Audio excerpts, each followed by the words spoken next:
అనకాపల్లి జిల్లా నక్కపల్లిలో పట్టాదారు పాస్ పుస్తకాలను పంపిణీ చేశారు మంత్రులు అనగాని సత్యప్రసాద్. అనకాపల్లి జిల్లా నక్కపల్లిలో పాస్ పుస్తకాలను పంపిణీ కార్యక్రమంలో మంత్రి అనగాని పాల్గొన్నారు. ఇక జగన్ ప్రభుత్వ పాపాల కారణంగానే ఇప్పటికీ భూముల వివరాల్లో తప్పులు ఉన్నాయన్నారు ఆయన.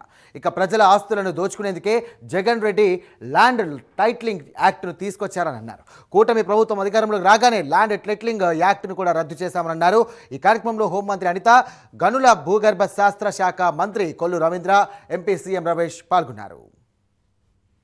ఇవన్నీ ఎందుకు చెప్పుకోవాలంటే మనం అందరూ చెప్పారు చాలా విషయాలు. ఎందుకు చెప్పుకోవాలి అంటే రాష్ట్ర విభజన మనం ఎవరో కోరుకోలేదు. 14-19 విభజన జరిగిన తర్వాత 14-19 ఈ ప్రాంతం ఎంతో వెనుకబాటుకు గురైంది.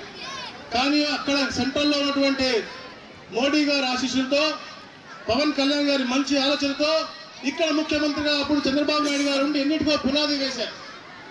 కానీ 19 తర్వాత రాక్షసుడు ఈ రాష్ట్రాన్ని పరిపాలించి అన్ని పునాదులను కూడా చెరిపేసి ఒక రాక్షస పరిపాలన చేసి ఇలాంటి భావి తరాలకి అన్యాయం చేసిన పరిస్థితి. 2024కి రాష్ట్రం 30 సంవత్సరాలు వెనక్కి వెళ్ళిపోయిన పరిస్థితి. ఈ రాష్ట్రాన్ని తప్పకుండా పునర్నిర్మించాలి, ఈ రాష్ట్రం బాగుండాలి, భావితరాలు బాగుండాలి లక్ష్యంతో చంద్రబాబు నాయుడు గారు, పవన్ కళ్యాణ్ గారు, మోడీ గారు కూటమిగా ఏర్పడి ఒక మంచి ఆలోచనతో ఎలక్షన్కి వచ్చారు. మీ అందరి ఆశీస్సులతో చరిత్రలో ఎప్పుడు లేని విధంగా 93% ఓట్ షేర్తో గతంలో ఏ పార్టీకి ఎక్కడ రాని విధంగా ఈ ప్రాంతంలో మీరు ఆశీర్వదించారు. ఇవాళ ఉత్తరాంధ్రకి ఇవాళ రాబోయే కాలంలో అభివృద్ధిలో భోగాపురం ఎయిర్పోర్ట్ నిన్ననే ఫస్ట్ ఫ్లైట్ ల్యాండ్ అయినటువంటి ఘనత కూడా ఇవాళ కూటమి ప్రభుత్వాన్ని అని కూడా ఈ సందర్భంగా తెలియజేస్తా ఉన్నా.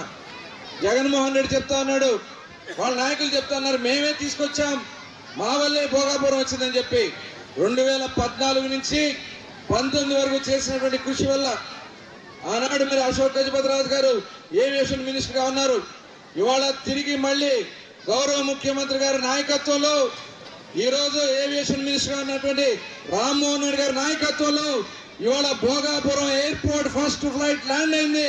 రేపు జూన్ నుంచి ఇంటర్నేషనల్ ఫ్లైట్ 24 గంటలు ఈ విశాఖపట్నం నుంచి నడుస్తాయని కూడా ఈ సందర్భంగా మీకు తెలియజేస్తా ఉన్నా. ఈరోజు చాలా కార్యక్రమాలు చేసిన అధికారులందరూ కూడా ప్రత్యేక ధన్యవాదాలు. అలాగే మన అనకాపల్లి నుంచి రాజమండ్రి వరకు కూడా మనకు 6 లైన్ లేదు, నేషనల్ హైవేస్. ఆ 6 లైన్ కూడా మన క్యాబినెట్ లో శాంక్షన్ అయింది. త్వరగా కూడా ఇక్కడ ఆ 6 లైన్ పనులు కూడా ప్రారంభమవుతాయి.